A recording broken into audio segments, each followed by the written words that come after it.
Hey guys, what's up? Thanks for tuning in and watching. So today's video is a large catch-all for anything that is Second Amendment related and within the current events.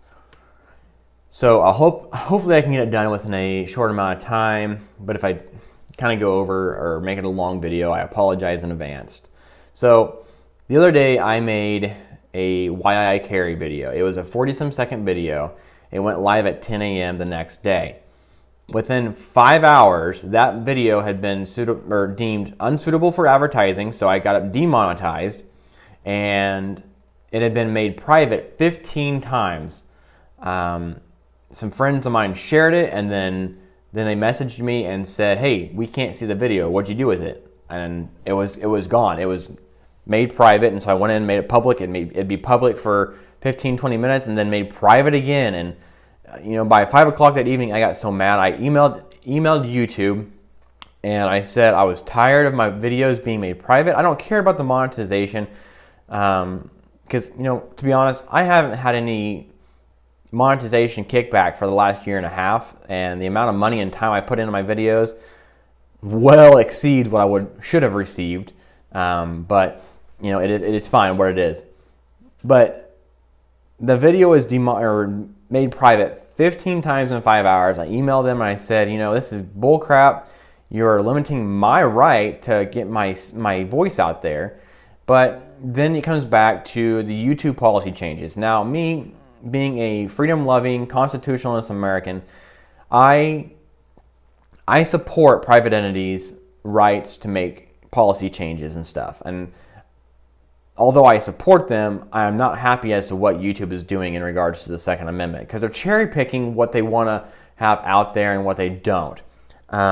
It's crap. And so somebody like me, who I feel like I can have a strong voice, but I'm being limited as to what I can say or where I can get it out to people on YouTube and in the world, I don't know what to do. I have no financial backing. I can't go much further than this if I have no support. So it is what it is. It's fine. It just sucks that they do, in fact, want to limit the Second Amendment and really the First Amendment, but for only a certain group of people. So let's get going here.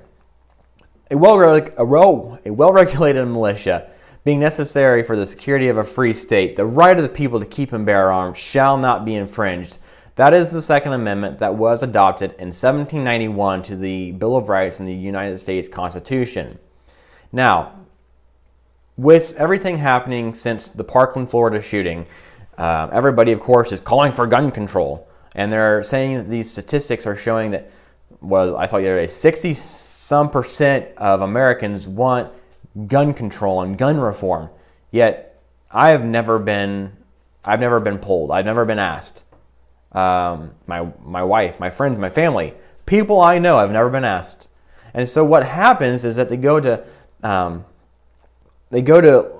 probably a liberal city, and they pull 2,000 people on the streets, I guess, and they get their names and their ages and all that kind of stuff, and they say, would you support gun control, yes or no? Well, then they kind of make it a masked thing. So would you support stronger restrictions on getting a firearm? Would you support criminals not being allowed to get firearms? Well, that's more gun control. And so yeah, why not? Well, then sure, if you pull 150 Republicans and the rest of them are Democrats, well, my golly, some Republicans, they definitely want gun control. They'll take that little number out of 2,000 and they will blow it up to make it look like Republicans want gun control. Yet, once again, I have never been asked. You probably haven't been asked either. So where these polls are being taken place, I don't know, but I haven't been asked. But so many people like to cherry pick the entire Second Amendment. They see that first little forward section, a well-regulated militia, and they say it's regulated. It is limited. The Second Amendment is limited. Well, the 1791 version of the Second Amendment was not limited. People cowered down in 68 and in 86 and 1934 and that kind of stuff, and they didn't fight. People didn't fight. That's the thing, is nobody said anything as to the opposition to it. And so a well-regulated militia, people always say, well, you can't have this and you can't have that. Well, the well-regulated militia is a well-organized people. We, the people, are the militia, not the army. Because back in the day, we did not have the Marines, the Navy, and all that kind of stuff. The people of the country were the militia.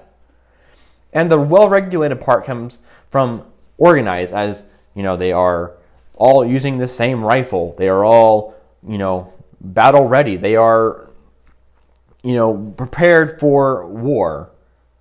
But what was the Second Amendment ready for? What was it written for? Why do we have it? To fight a tyrannical government, not for hunting, okay? So that's the next line. It says, being necessary for the security of a free state, which means not ran by a government. We can have a government in place to keep things rolling along, but we do not want the government running over us and telling us what to do, which we do, in fact, kind of have that now. But I feel that the future of our country is going to be very nasty if they try to do some stuff. So, anyways, the right of the people to keep and bear arms shall not be infringed. Well, in 34, 68, and 86, and I guess 94 too, we decided to, let's let them infringe a little bit. Let's remove machine guns because a couple of criminals used a Tommy gun. Well, whatever crazy thing at the time was, what the reasoning was. We have allowed infringements on the Second Amendment far too many times. In 94, they came out with the Gun Control Act, or the assault weapons ban, and with the assault weapons ban, what they saw was Columbine 3 years later, and they saw a increase in crime. Well, in 2004, President Bush said, I'm just going to let it sunset. He didn't sign it on. He didn't extend it, which is good. I'm glad, because it was a BS regulation for 10 years, and it didn't stop anything. Things actually got worse. Crime got worse under the assault weapons ban in 94. So since that has sunsetted, the crime has went down, but the numbers of guns have in fact went up. I saw yesterday 750 million registered AR-15 receivers. That's a good number. That's kind of a beginner's number, but I'm not 100% sure on that statistic, but I wouldn't put it past it. So yes, that's a lot of firearms. And if the government thinks that it's going to come after its people, the people who have the Second Amendment, as to why the Second Amendment was put in place, if the government thinks that it wants to go through and remove firearms from its citizens, or if the government says we're going to fire upon people who won't give us their guns, that is what the Second Amendment is for. Now, if there are some people who are in the military and they take those unlawful orders, I feel sorry for them. Which you see that all over social media. Somebody will say they're a Marine veteran or Army veteran or Navy veteran or whatever they are. They were in the military. Yet they don't believe that citizens, as myself, everyday citizens, should own this gun right here. Because it's a scary looking black gun that can be so devastating. Yet this gun right here has killed millions more. Used by the Chinese, used by the Russians, used by the Americans in multiple wars. Yet, this gun's scary. This gun's caliber is 3 times the size of this one. Yeah. Anyways, so let's get back to current events as to what's happening after the Parkland, Florida shooting. What was it? February 14th is now March 26th. So it's been several weeks since it happened. 17 people died. Several, handful of students and some adults. But every one of them have been participating in anti-gun rallies. They've been in the forefront for gun control, except for a couple of students who were in fact at the school, and they are pro-Second Amendment and do not want any gun regulation. They are being limited as to what they can say. People are limiting their First Amendment rights. And the one guy that I feel sorry for, Andrew Pollock. His daughter, Meadow, was shot and killed. She is one of the 17 who died in Parkland, in the Marjorie Stoneman Douglas High School. He 100% supports students standing up and fighting for their rights. But he is smart enough to know that banning inanimate objects, such as these right here, these inanimate objects here, he understands that banning them is not going to bring his daughter back. Banning them will not stop crime from happening. Banning them will, in fact, prevent him from defending himself from any future act of crime or terrorism or whatever it be. But to the left and the anti-gunners, he is deemed mentally unfit and a lost soul and angry and everything. Okay, if that's the case, why have his sons, Meadows' brothers, why have they've been limited? They've been asked several times they've asked anyways to speak at these rallies or whatever they be on the news, and they're not given the time to do so. And so one-off stations and YouTube channels and that kind of stuff have had to find these individuals and interview them and get their story, because their story needs to be out there, but they're not being given the time to do so. And that is truly disgusting.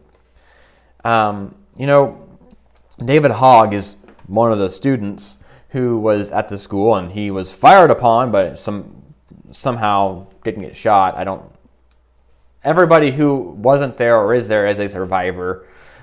He is another forefronter, a child supposedly, but there's been other cases of this individual, other places. But David Hogg came out the other day, and he was very, very upset that the school is going to implement a clear backpack policy. So saying that students from here on out are going to have clear backpacks. One more about school. You mentioned your backpack. What do they do with your backpacks? I think after we come back from spring break, they're requiring all of us to have clear backpacks. I think one of the other important things to realize is many students want their privacy.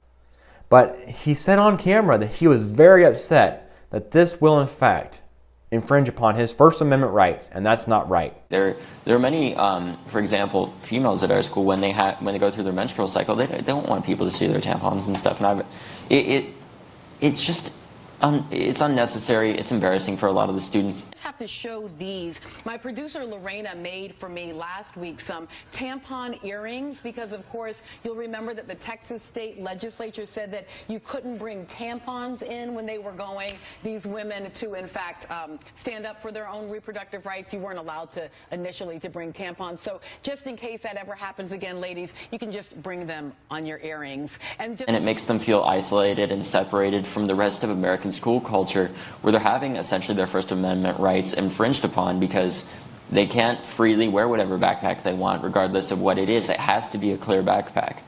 What we should have is just more policies that make sure that these students are feeling safe and secure in their schools, and not like they're being fought against like it's a prison. That is not correct. We can't infringe on the First Amendment, but we can the Second? We can limit the Second, but you're mad about a clear backpack, huh? You know what his reasoning was? Teenage girls on their menstrual cycle. Oh, what if they have tampons in their backpack? Well, if they're under 18 years old and they have tampons in their backpack, well, they've got a couple more years to figure it out that tampons are in fact used by women every single day. It's part of life as a female. If you're trying to stand up and make a point using tampons as your argument against using clear backpacks in the First Amendment, I don't know. Where in the First Amendment does it say you may use clear backpacks?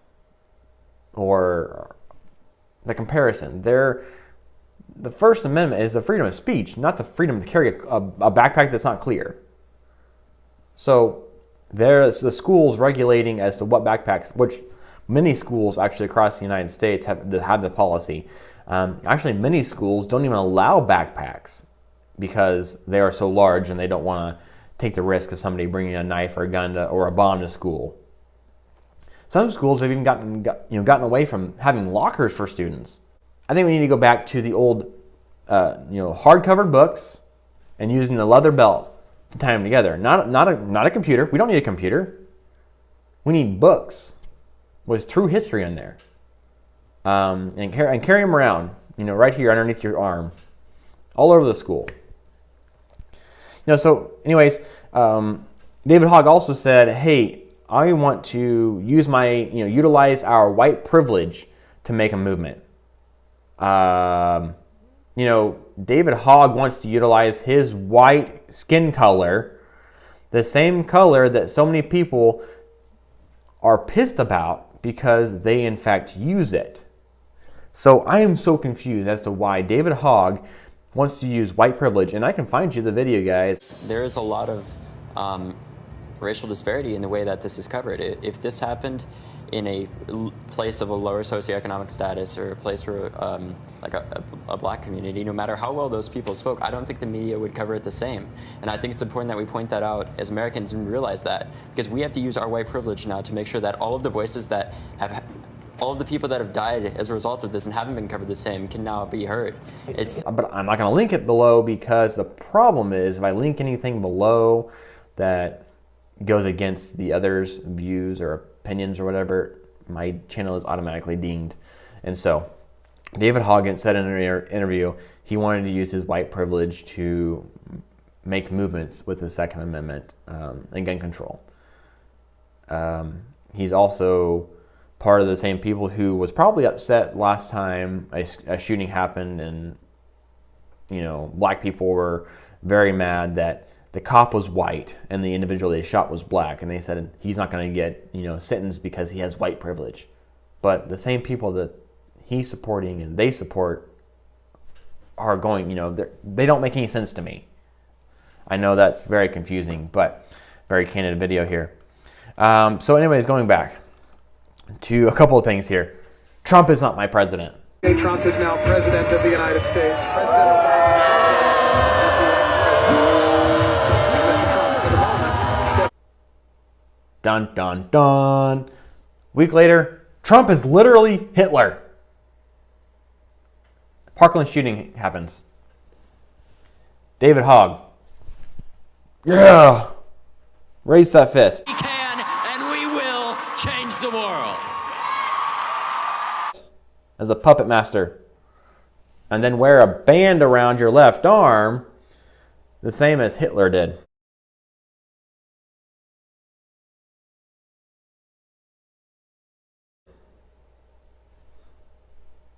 So Trump is literally Hitler, as many people on the left has said, but then people on the left raise their arm in unity, wear a band around their other arm, but Trump is Hitler.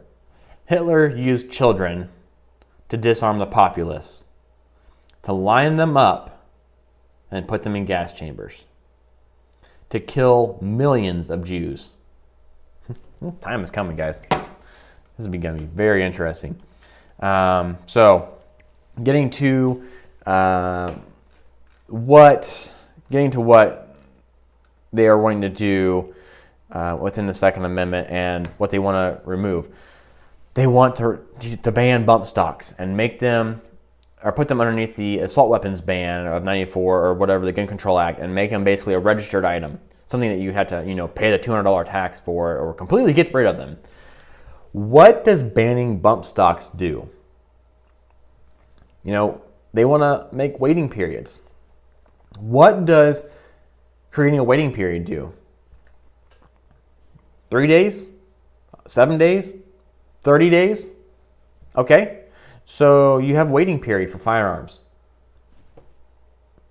Somebody goes and buys a gun a month and a half before they want to commit a crime?